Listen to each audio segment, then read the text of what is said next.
تو پہلی صف میں اگر جگہ ہو تو کوشش کرنی چاہیے کہ پہلی صف کے اندر بیٹھیں. حضور نبی اکرم صلی اللہ علیہ وسلم نے جو اس کی تاکید فرمائی. پھر حضور نبی اکرم صلی اللہ علیہ وسلم نے حضرت عبد الرحمن بن ابی ان کی جو ہے حدیث ہے ابو صعصع انصاری، عبد الرحمن بن ابو صعصع انصاری مازنی کے والد ماجد سے جو روایت ہے کہ حضرت ابو سعید خدری رضی اللہ تعالیٰ عنہ نے سے دیکھا کہ میں دیکھتا ہوں کہ تم بکریوں اور جنگل کو پسند کرتے ہو. یعنی کہ بکریاں چراتے تھے تو بکری چرانے والا کدھر جائے گا؟ جنگل میں جائے گا تاکہ گھاس پھوس ملے. جب تم اپنی بکریوں یا جنگل میں ہوا کرو تو نماز کے لیے اذان کہو اور خوب بلند آواز سے اذان کہو، خوب بلند آواز سے اذان کہو، کیونکہ مؤذن کی اذان کو جو بھی جن یا انسان یا دوسری مخلوق سنے گی وہ قیامت کے روز اس کے لیے گواہی دے گی. اس کا مطلب یہ ہے کہ آپ کہیں پر جو ہے جنگل بیاباں میں صحرا میں بعض اوقات آپ کہیں پر جاتے ہیں تو ایسی جگہوں پر جاتے ہیں جہاں پر آپ سوچتے ہیں کہ یار یہاں پر کبھی جو اذان نہیں ہوئی ہوگی، کبھی اللہ کا نام نہیں لیا گیا ہوگا، وہاں پر آپ کھڑے ہو کر اذان دیں.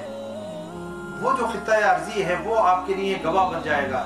اور جو بھی جو ہے آس پاس اللہ کی مخلوق ہوگی سنے گی وہ گواہ بن جائے گی، اور وہ زمین فخر کرے گی کہ میرے اوپر جو ہے اللہ کا ذکر کیا گیا ہے. اب ہم اسکاٹ لینڈ گئے، وہاں پر پہاڑوں کے اندر ادھر تو میں کھڑے ہو کر میں اذان دینے لگا،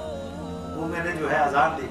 کہ یہاں کے جو ارد گرد کے جو ماحول ہے جو بھی اللہ کی مخلوق جو ہمیں نظر نہیں آ رہی سن رہی ہوگی، اور یہ پہاڑ بھی تو اللہ کی مخلوق ہے، یہ گواہ ہو جائے کہ یہاں پر جو اللہ کا نام لیا گیا ہے. پھر جو ہے حضرت طلحہ بن یحییٰ اپنے چچا سے روایت کرتے ہیں کہ انہوں نے کہا کہ حضرت معاویہ بن ابی سفیان کے پاس وہ تھے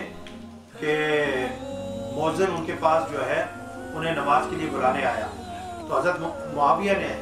یہ بات کہی کہ حضور نبی اکرم صلی اللہ علیہ وسلم نے فرمایا کہ قیامت کے دن جب مؤذن اٹھیں گے تو ان کی گردنیں سب سے بلند ہوں گی. بلند سے مارا یہ کہ دیکھیں گردن کب انسان کی جھکتی ہے؟ جب وہ یعنی کہ گناہگار ہو یا اس کے اوپر جو ہے کوئی مصیبت ہو تو انسان کی گردن جھکتی ہے. تو مؤذن جو ہوگا وہ اللہ تعالیٰ اس کو یہ اعزاز عطا فرمائے گا اذان دینے کی برکت سے کہ اس کی گردن جھکے گی نہیں. اذان دینے والے کی گردن جھکے گی نہیں، اس کی گردن بلند ہوگی. اور اللہ تعالیٰ جو ہے ایک حدیث کے مطابق اللہ تعالیٰ یعنی کہ 3 اشخاص ایسے ہیں جن کو اللہ تعالیٰ جو ہے کستوری کے ٹیلوں پر، مشک کے ٹیلوں پر جو ہے وہ جگہ عطا فرمائے گا. ایک تو وہ غلام جو اپنے آقا کی بھی خدمت بجا لایا اور اللہ کی خدمت بھی بجا لایا، دونوں طرف اس نے فرائض پورے ادا کیے. دوسرا جو ہے وہ مؤذن جو 5 وقت کی اذان دیتا ہو، اور تیسرا وہ امام جس سے اس کے مقتدی جو ہے راضی ہوں. اور یہ کام بڑا مشکل ہے یہ تیسرا کام جو ہے مشکل ہے کہ امام سے اس کے مقتدی راضی ہوں. آپ اس سے راضی ہیں یا نہیں؟ بالکل تو ایسا امام جس سے اس کے مقتدی راضی ہوں، اللہ تعالیٰ یعنی کہ قیامت کے دن اونچے ٹیلوں پر جو ہے اور یعنی کہ لوگ رش کر رہے ہوں گے، ایسا مقام جو ہے ان کو عطا فرمائے گا.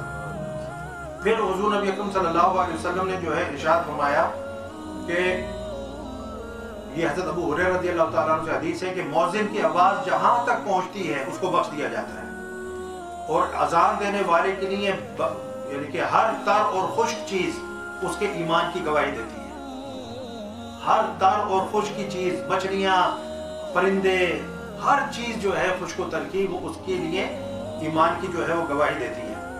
پھر یہ حدیث جو ہے حضرت عبداللہ بن عمر رضی اللہ تعالیٰ عنہ سے جو ہے مروی ہے کہ حضور نبی اکرم صلی اللہ علیہ وسلم نے فرمایا کہ جو شخص 12 سال تک اذان دے، اور ایک حدیث جو حضرت عبداللہ بن عباس رضی اللہ تعالیٰ عنہ سے مروی ہے اس میں 7 سال کا بیان ہے. اس میں 12 سال، اس میں 7 سال، کہ جو شخص 12 سال یا 7 سال تک اذان دے اس کے لیے بہشت واجب ہو جاتی ہے، اور اس کے لیے ہر روز ہر اذان پر 60 نیکیاں اور ہر تکبیر پر 30 نیکیاں لکھی جاتی ہیں. پھر حضرت انس رضی اللہ تعالیٰ عنہ کا بیان ہے کہ رسول اللہ صلی اللہ علیہ وسلم نے فرمایا کہ ید الرحمن فوق راس المؤذن، کہ اللہ کا ہاتھ مؤذن کے سر پر ہوتا ہے. اللہ کا ہاتھ مؤذن کے سر پر ہوتا ہے، اور اسے اس کی آواز کی پہنچ تک جہاں تک بھی جو ہے وہ جائے گی معاف کر دیا جاتا ہے. پھر جو ہے وہ جو میں نے ابھی حدیث بتائی تھی وہ آ گئی حضرت ابو سعید خدری رضی اللہ تعالیٰ عنہ سے حدیث مروی ہے کہ رسول اللہ صلی اللہ علیہ وسلم نے فرمایا اگر لوگوں کو اذان کے ثواب کا علم ہو جائے تو وہ اس کی خاطر تلواروں کے ساتھ باہم برسر پیکار ہو جائیں اور یہ حق حاصل کرنے کی کوشش کریں کہ میں اذان دوں گا، میں اذان دوں گا۔ تو اس کا مطلب یہ ہے کہ اذان سیکھنی چاہیے اور یہ موقع جس کو ملے وہ اذان دے۔ یہاں پر تو صورتحال یہ ہوتی ہے کہ اذان کے لیے ہم کہہ رہے ہوتے ہیں کہ یہ آپ دے دیں، تو وہ کہتا ہے جی آپ دیں، یعنی کہ یہ سعادت ہمارے اندر، ہم چونکہ اثار و قربانی کے پیکر ہیں نا،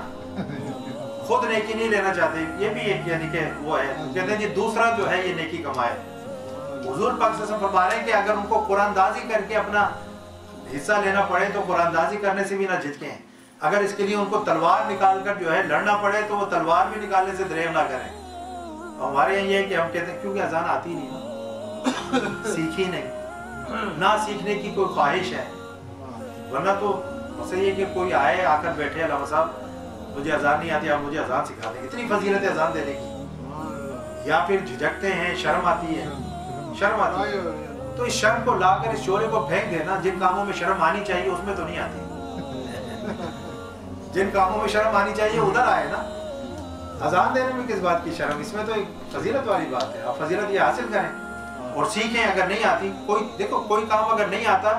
ٹھیک ہے، نہیں آتا لیکن سیکھا جا سکتا ہے نا، سیکھنے میں تو کوئی حرج نہیں ہے، اس کی کوئی عمر بھی نہیں ہے، تو سیکھیں، آئیں، آ کر جو ہے نماز سے پہلے آئیں اور آ کر جو ہے اذان دیں۔ عموماً یہی ہوتا ہے، میں ہی آ کر مسجد کھولتا ہوں، میں ہی آ کر جو ہے اذان دیتا ہوں، کیونکہ تنخواہ لیتا ہوں نا۔ پھر حضور نبی اکرم صلی اللہ علیہ وسلم نے جو ہے ارشاد فرمایا، حضرت جابر رضی اللہ تعالیٰ عنہ کا بیان ہے، آپ سے فرمایا کہ اذان کہنے والا، دو شخص کے بارے میں فرمایا، اذان کہنے والا اور تلبیہ کہنے والا۔ جب آپ احرام پہنتے ہیں تو آپ تلبیہ پڑھتے ہیں نا، لبیک اللہم لبیک لبیک لا شریک لک لبیک ان الحمد والنعمت لک والملک لا شریک لک۔ ان دو کے بارے میں حضور نبی اکرم صلی اللہ علیہ وسلم نے فرمایا کہ اذان دینے والا مؤذن اور تلبیہ پڑھنے والا جب قیامت کے روز جو ہے اپنے قبروں سے نکلیں گے تو اذان دینے والا اذان دے رہا ہوگا اور تلبیہ پڑھنے والا تلبیہ کہہ رہا ہوگا۔ وہ جو مؤذن ہوگا، جو اذان، یہ کوئی پروفیشنل مؤذن کی بات نہیں ہے، وہ آپ بھی ہو سکتے ہیں، آپ بھی ہو سکتے ہیں، آپ بھی ہو سکتے ہیں، جس کا یہ شوق ہو کہ یار میں تھوڑا وقت سے پہلے جاؤں اور آج جو ہے اذان میں دوں گا، ٹھیک ہے نا، تو جب اپنی قبر سے نکلے گا تو اذان دیتا ہوا نکلے گا، کیا شان ہوگی اس کی، کیا شان ہوگی۔ پھر حضرت معقل بن یسار ان کا بیان ہے کہ حضور نبی اکرم صلی اللہ علیہ وسلم نے فرمایا کہ اللہ اکبر، جب لوگوں کی کسی بستی میں صبح کی اذان کہی جائے تو وہ بستی جو ہوتی ہے وہ شام تک اللہ کی حفاظت میں رہتی ہے، اور شام کو اذان کہی جائے تو صبح تک وہ بستی جو ہے وہ اللہ کی حفاظت میں رہتی ہے۔ تو جو مسلمانوں کی بستیاں ہیں وہاں پر اذان جو ہے صبح شام کہی جانی چاہیے تاکہ وہ بستیاں جو ہے اللہ کی حفاظت میں رہیں۔ تو یہ ساری باتیں بیان کرنے کا مقصد یہ ہے کہ آپ کے اندر اذان دینے کا شوق پیدا ہو، یہ شرم والی بات نہیں ہے، یہ ایک جو ہے خیر والی بات ہے، برکت والی بات ہے، عزت والی بات ہے، سعادت والی بات ہے۔ اگر کوئی جھجک ہے، جھجک ہوتی ہے، تو اس جھجک کو آپ پریکٹس کے ذریعے سے دور کر سکتے ہیں۔ مقصد آئیں، آ کر جو ہے اذان دیتے رہیں گے، جھجک جو ہے وہ ختم ہو جائے گی، ٹھیک ہے نا۔ تو میں امید کرتا ہوں کہ آپ تمام جو ہے احباب اس میں کوشش کریں کہ جن کو اذان آتی ہے وہ وقت سے پہلے آئیں اور اذان دینے کی جو ہے وہ کوشش کریں۔ اللہ تعالیٰ اس اذان کی برکت سے، اب دیکھیں ہمارے اقبال چشتی صاحب اذان دیتے ہیں تو ماشاءاللہ جو ہے یہ خود اپنے ذوق سے، اپنے شوق سے اذان دیتے ہیں، اور ایسے تقریباً ہر مسجد کے اندر سلسلہ ہوتا ہے۔ تو یہ ہونا چاہیے، نیکی کے اندر ایک دوسرے سے سبقت لے جانے کی کوشش کرنی چاہیے اور یہ سعادت حاصل کرنے کی کوشش کرنی چاہیے۔ اللہ تعالیٰ ہم سب پر کرم فرمائے اور ہم سب کو جو ہے اذان دینے کی سعادت عطا فرمائے۔ وما علیہ الا البلاغ۔ السلام علیکم ورحمۃ اللہ وبرکاتہ۔